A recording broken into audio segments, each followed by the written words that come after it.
Oi, tudo bem? Vou apresentar aqui o artigo O Processo Criativo em Linguagem Visual do Trabalho Gráfico de Emily Chamie, escrito por mim, Rita Sepúlveda de Faria, meu orientador de mestrado, Marcos da Costa Braga.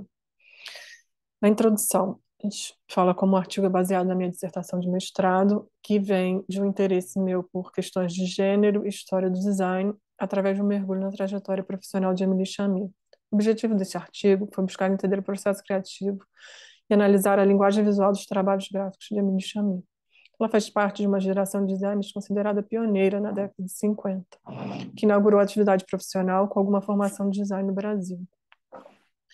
Emily é nascida no Líbano em 1927 e morou a maior parte da sua vida em São Paulo. Ela estudou no Instituto de Arte Contemporânea IAC do MASP, curso pioneiro de design no Brasil. Na década de 60, ela trabalhou na Forma em Forma com Rubem Martins, um dos escritórios também considerados pioneiros de design de São Paulo.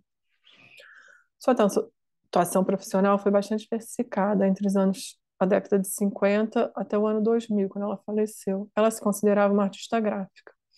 Ela dirigiu espetáculos de dança, fez fotografia, como designer, realizou projetos principalmente para a área da cultura. Seus projetos participaram de diversas exposições nacionais e internacionais e receberam vários prêmios. Emily casou com Mário Chamie, que teve uma importante participação política na cidade de São Paulo. Ele foi secretário municipal de cultura entre 79 e 83. A trajetória dos dois teve em muitas ocasiões interligadas. Eles tiveram uma filha, Lina Chamie. Essa pesquisa se baseou principalmente no acervo do Instituto de Estudos Brasileiros da USP, onde o acervo dela se encontra junto com o do Mário Chamie. Além disso, foram feitas 24 entrevistas entre os anos 2020 e 2021, com conhecidos da Emily, clientes, assistentes, amigos e pesquisadores. Foi feita também uma revisão bibliográfica de textos específicos sobre Emily Chamie, sobre a história do design no Brasil, principalmente da década de 50 e 60, e sobre questões de gênero. Sobre questões de gênero, vale reafirmar que a ciência como conhecemos hoje, ela não é neutra, ela é produzida em sua maior parte por homens, geralmente de classe, raça e cultura dominantes. E essa ciência, como ela é feita, ela produz um resultado enviesado. Então, também por isso a gente precisa problematizar o cânone, como a gente conhece ele hoje. Revelar a história dessas mulheres e seu trabalho não precisa, portanto, ter o objetivo de alçá-la ao mesmo patamar masculino. Significa, sim, olhá-las onde estiverem, com a possibilidade e os limites que a sua condição feminina lhes proporcionava em cada época ou contexto geográfico.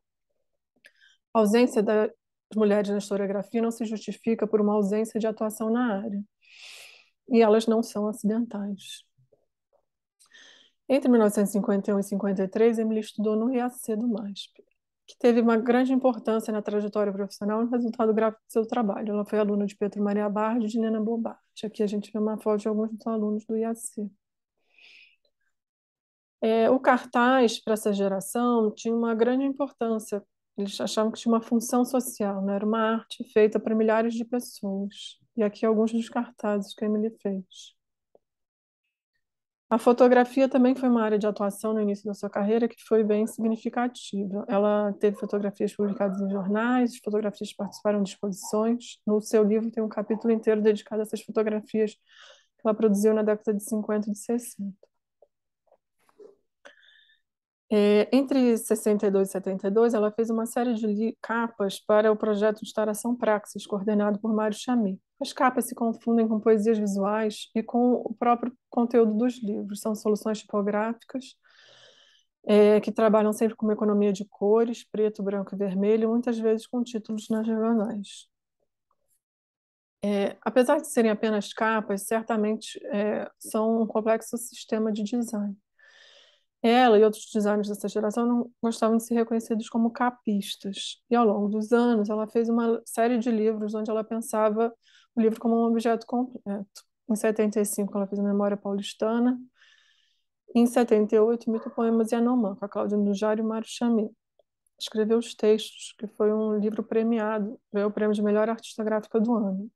Esse livro também é reconhecido pela sua inovação técnica e editorial, pelo formato alongado, folhas de tamanhos diferentes e o uso do acetato. Alguns outros livros que ela fez. Em 82, ela faz o desenho da marca do Centro Cultural São Paulo. Nessa época, o Mário Chamie era secretário municipal de Cultura e foi responsável pela criação do CCSP. Esse processo criativo foi muitas vezes foi descrito por alguns dos entrevistados como um design etnográfico, onde ela senta no meio da obra do CCSP, olha para cima para as vigas e desenha a marca. Esse processo também é descrito por alguns outros trabalhos dela. Ela descreve em vários projetos a importância da tônica do projeto. Ela fala: a letra refeita e relida torna-se protagonista núcleo vivo de um dizer informacional inédito. Veja-se o R de char, o I de coisa, o Z de Vosek e o O de Zamor. Aqui também vemos projetos tipográficos com o uso do preto, branco e vermelho. E mesma coisa nos projetos para o MAN de São Paulo, onde ela trabalha entre 83 e 91 e ela é responsável pelas publicações desse período. A marca de MAN já existia, no entanto, ela padroniza a sua aplicação. Ela cria um sistema de identidade visual que engloba diversas peças. Apesar dessa rigidez encontrada em muitos de seus projetos, ela também tem um rompimento com essa lógica concretista em outros, através do uso do humor, de tipografias serifadas, do arabesco, até de algo caligráfico. Essa ruptura é algo que estava sendo discutido nessa época por outros designers. Nesse projeto de embalagem do bombom amarelo, 68, feito enquanto ela estava na Forma em Forma, encontramos a referência ao uso de quadrinhos da pop art, uso de cores ousadas como rosa, amarelo e um senso de humor. Na marca do Teatro Brasileiro de Comédia, TBC de 81, a gente vê no livro o processo de desenvolvimento dessa marca, de transformação da tipografia para chegar no símbolo. Ela apresenta esse processo através de série de frames, como se fossem frames de um filme, tem um aspecto cinematográfico, uma narrativa visual. Nesses frames, a gente vê elementos arabescos, que não são elementos gráficos usuais para essa geração que se baseada na arte concreta. Outro aspecto recorrente é o labirinto espiral, que aparece em diversos projetos. Na marca da livraria Martins Fontes, Alexandre Martins Fontes diz que o espiral é um braço que remete ao futuro, ao que virá. Já na marca da Associação Latino-Americana de Coloproctologia, ela faz uma analogia à figura arquétipa da cultura mesopotâmica denominada Palácio dos Intestinos. Na década de 90, surgem os computadores pessoais. Ela precisa se adaptar a essa nova realidade. Ela também diversifica sua área de atuação, fazendo projetos para o cinema. Ela faz projetos de abertura, letreiros e cartazes. Aqui a gente tem alguns deles. No final da vida, ela faz um livro, Rigor e Paixão, o seu grande legado, onde ela organiza sua obra. A gente pode entender esse livro como um autorretrato, ou como ela gostaria de ser lembrada. É uma artista que trabalha o tempo e o espaço com leveza e com humor.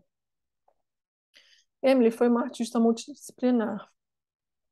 É, Ela pensava os elementos visuais que compunham ora no espaço, ora no tempo, ora no papel. Trabalhava entre o bio e o tridimensional. Ela pensava uma visão sistêmica de projeto. Ela trabalhou na maior parte da sua vida como autônoma, com equipes reduzidas, com outro assistente, em projetos sempre muito autorais. Desde na década de 90, quando o termo design já havia se consolidado, ela continuava se considerando uma artista gráfica. Entendemos Emily Chamie como uma importante pioneira que atua em uma área em que acreditava que o lugar da mulher, de sua classe social, era em casa, cuidando dos filhos. Emily não foi totalmente esquecida e ocultada, invisibilizada da historiografia, mas ela aparece pouco de forma secundária na história do design brasileiro. Com essa pesquisa, espera-se ter contribuído para trazer à tona sua obra multidisciplinar e provocar novas reflexões e pesquisas, assim como produzir uma visão da história mais inclusiva. Obrigada.